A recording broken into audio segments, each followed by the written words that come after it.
नमस्ते दोस्तों, आज हम इस वीडियो में बात करेंगे सिप्ला के ऊपर। वीडियो में हम समझने की कोशिश करेंगे कि जो सिप्ला का करंट वैल्यूएशन चल रहा है, ठीक है, क्या यहां से कंफर्ट दिखाई देता है या सिप्ला में और भी गिरावट हो सकता है, क्योंकि यहां पे जो सिप्ला का स्टॉक है काफी समय से एक ही रेंज में घूम रहा है।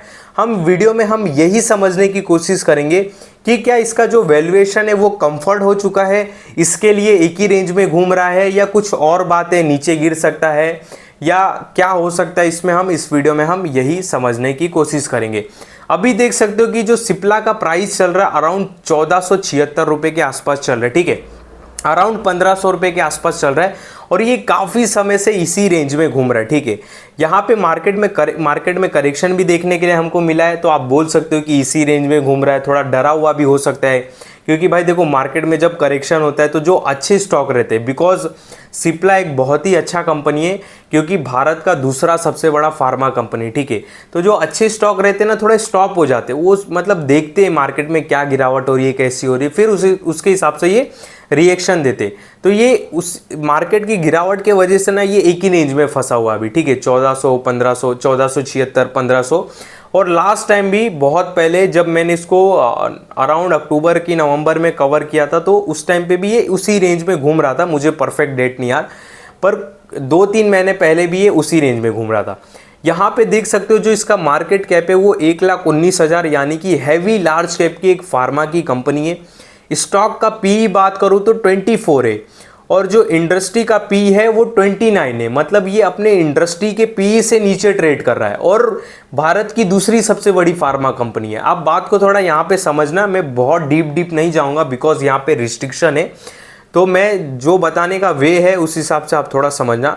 तो यहाँ पे जो इंडस्ट्री का पी है वो अराउंड 29 है, और अपने इंडस्ट्री पी से नीचे ट्रेड कर रहा है, जो कि काफ़ी अच्छी बात है। यहाँ पे अगर नीचे आते हैं और नंबर्स बताऊं, आरओसी 22.8% का निकल के आता है, काफ़ी अच्छा आरओसी है। आरओई की बात करूं तो 16 का निकल के आता है, जो कि काफ़ी अच्छा है। और यहाँ पे जब नीचे आते हैं, ऑल टाइम हाई 1700 है और अभी अराउंड 1500 के आसपास चल रहे, ठीक है। नीचे आते हैं, सबसे मेन चीज़ देख लेते हैं वैल्यूएशन, फिर नेट प्रॉफिट, फिर शेयर होल्डिंग पैटर्न भी हो सके तो देख लेंगे। यहाँ पे पी रेशियो की अगर मैं बात करूँ 5 साल के हिसाब से मैं दिखाता हूँ आपको, ठीक है, सॉरी 10 साल से, फिर हम 1 साल पे आते। 10 साल का इसका जो पहले इसका स्टॉक का पी कितना है, 24 है, ठीक है। 10 साल का अगर मैं सिप्ला का मीडियम पी की बात करूँ, वो अराउंड 31 का निकल के आता है, और स्टॉक का पी कितना निकल के आता है, अराउंड 24 का। मतलब 10 साल के एवरेज पी से ये नीचे ट्रेड कर रहा है, जो कि एक काफ़ी अच्छी बात है, ठीक है। अगर मैं आपको 5 साल के हिसाब से अगर मैं बात करूं तो 5 साल का भी मीडियम पी अराउंड 30 निकल के आता है, और ये कितने पे ट्रेड कर रहा है, 24 पे। अगर 3 साल के एवरेज से भी देखूं तो 3 साल का भी एवरेज अराउंड 29 निकल के आता है, और इसका पी कितना है, 24। 1 साल के हिसाब से भी देखूं तो मीडियम पी से नीचे ट्रेड कर रहा है, यानी कि आप एवरेज निकालोगे 10 साल का इसका मीडियम पी, उसके नीचे सिप्ला ट्रेड कर रहा है, ठीक है। क्या होता है ना कि ये सारी बातें मैं आपको क्यों बता रहा हूँ, बहुत सारे जब बैड न्यूज़ चलते हैं तो जो अच्छी कंपनियां रहती है वो थोड़ा मिस हो जाता है, ठीक है, हमारा ध्यान हट जाता है। हमको समझ में, हमको क्या लगता है ना, अब हम उस अच्छी कंपनियों को भी बुरी कैटेगरी में लेने लगते हैं। हम बोलते हैं ठीक है ना, ये भी तो एक ही रेंज में घूम रहा है, क्या ही है, कब से एक ही रेंज में घूम रहा है, कौन इसको ध्यान देगा, ठीक है। पर ऐसा नहीं होता है। अगर आप नंबर्स देखोगे, बिजनेस समझोगे, तो आपको प्राइस समझ में आएगा, ठीक है। तो यहाँ पे इसके लिए मैं बिजनेस और नंबर समझाने का कोशिश कर रहा हूँ आपको।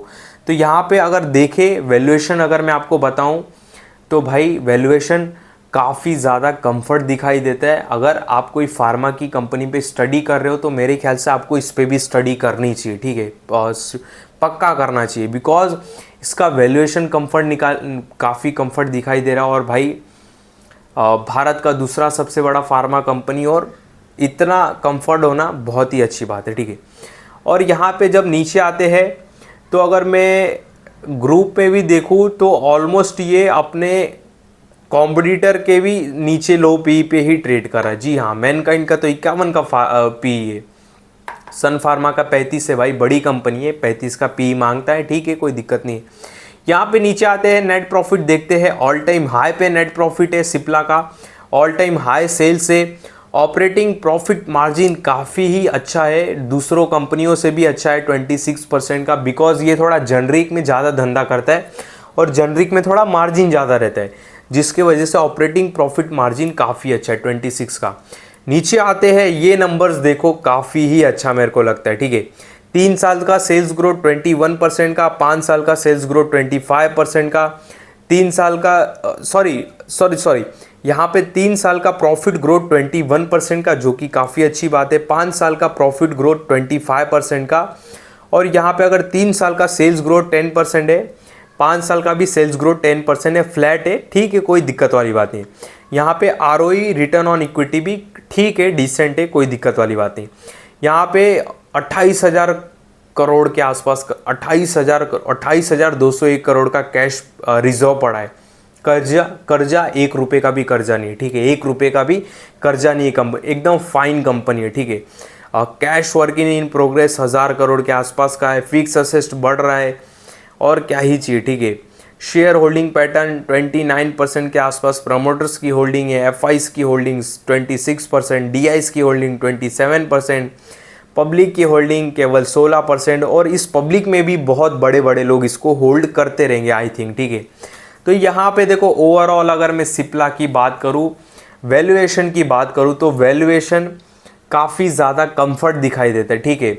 आप इस गिरते मार्केट में, जो ठीक है अभी थोड़ा मार्केट रिकवर किया है वो छोड़ दो, पर इस जो गिरते मार्केट में जो भी लाल लाल हुआ था, इस गिरते मार्केट में आप फार्मा की कंपनी सिप्ला को बिल्कुल भी इग्नोर नहीं कर सकते, ठीक है। आप अगर स्टडी कर रहे हो, आपने कोई अदर फार्मा की कंपनी वॉच लिस्ट में रखा है, तो एक बार इसको भी वॉच लिस्ट में रखो, इसके ऊपर भी स्टडी करो, ठीक है।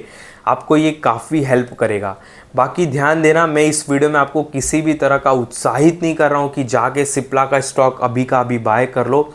जो भी मैंने इस वीडियो में आपको बातें बताई, केवल समझाने के लिए और बिजनेस समझाने के लिए बताई, ठीक है। बाकी मैं आपको बिल्कुल भी नहीं बोल रहा हूँ कि जाके अभी सिप्ला का स्टॉक खरीद लो।